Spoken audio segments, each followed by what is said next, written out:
আসসালামু আলাইকুম everyone. Hopefully সবাই ভালো আছেন। অনেক দিন ধরে বাসায় বোর্ড হচ্ছিলাম, সো আমরা ভাবছিলাম যে ডে লং ট্যুরের জন্য ঢাকার আশেপাশে কোন জায়গায় যাওয়া যায়। সো সবার থেকে সাজেশন নেওয়ার পরে যেটা মনে করলাম যে গাজীপুরের safari park would be a good option, যেহেতু ঢাকা থেকে 1.5 আওয়ার্সের মতো ড্রাইভ। সো আমরা ফ্যামিলির সবাই মিলে আজকে সাফারি পার্কের দিকে যাচ্ছি। সাফারি পার্ক বেসিক্যালি উত্তরা থেকে 40 কিলোমিটার্স ডিস্টেন্সে অবস্থিত, যেটা কভার করতে অলমোস্ট 1.5 আওয়ার্স, আর যদি রাস্তা বেশি খালি থাকে 1 ঘন্টার মধ্যেই চলে যাওয়া যায়।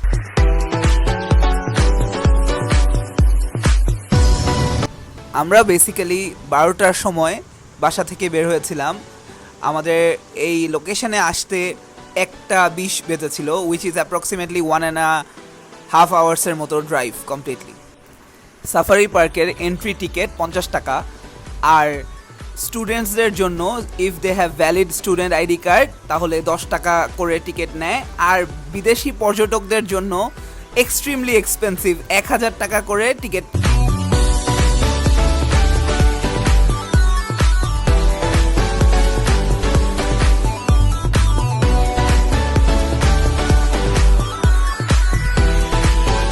সাফারি পার্কের ফার্স্ট অ্যাক্টিভিটি হিসেবে আমরা যেটা চুজ করেছিলাম সেটা হচ্ছে কোর সাফারি।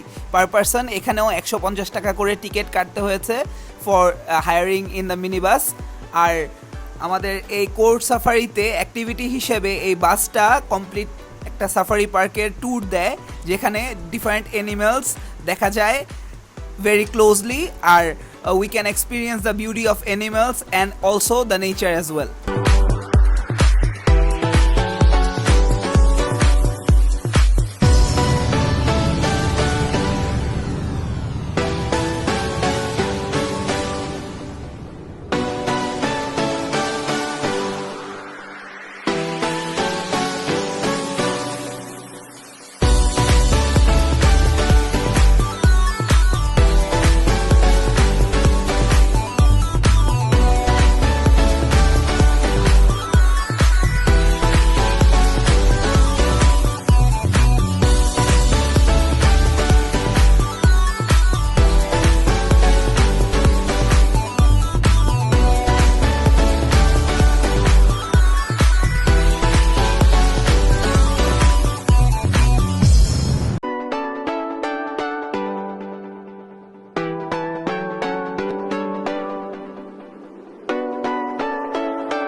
সাফারি পার্কে একটা জিনিস খুব লক্ষণীয় যে এখানে যত পশু পাখি রয়েছে they are much more healthier in comparison to the চিড়িয়াখানা জু, যেটা মিরপুরে অবস্থিত।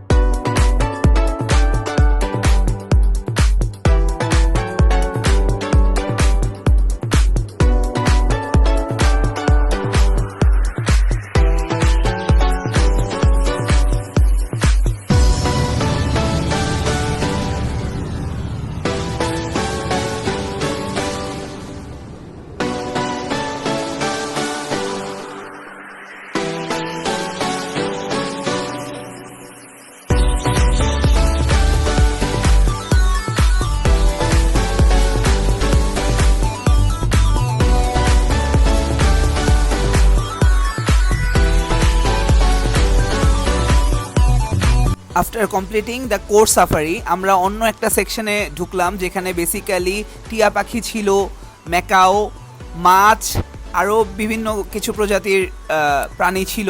কিন্তু দ্য থিং ইজ প্রত্যেকটা সেকশনেই আমাদের আলাদা করে টিকিট কাটতে হয়েছিল। যেমন এখানেও আমাদের এই ম্যাকাও এবং আলাদা যে যে অ্যানিমালস আছে সেখানের জন্য প্রত্যেকটা সেকশনে 100 টাকা করে টিকিট কাটতে হয়, which is comparatively higher as এটা সরকারিভাবে রান করা হয় in comparison to general parks.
Safari পার্কের সবচেয়ে অ্যাট্রাকটিভ সেকশন আমার মতে হচ্ছে এই সেকশনটা যেখানে সব রকমের ময়ূর রয়েছে। প্রতিটা ময়ূরের নিজস্ব সৌন্দর্য দিয়ে যে কোনো মানুষকে মুগ্ধ করতে সক্ষম। প্রতিটা ময়ূরের ন্যাচারাল বিউটি কারোর সাথেই কম্পেয়ার করা যায় না, because they are itself unique and most beautiful in most of the peoples eyes.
আরেকটা ইন্টারেস্টিং থিং আমার চোখে পড়লো একদম সাফারি পার্কের শেষ প্রান্তে, সেটা হচ্ছে গিয়ে হর্নবিল, যেটাকে বাংলায় বলে ধনেশ। ইট ইটসেলফ লুকড আ লট বিগার এবং খুবই সুন্দর মনে হচ্ছিল। দ্য কালার কম্বিনেশন এবং the size itself is massive.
All in all, it was a very enjoyable and a nice day.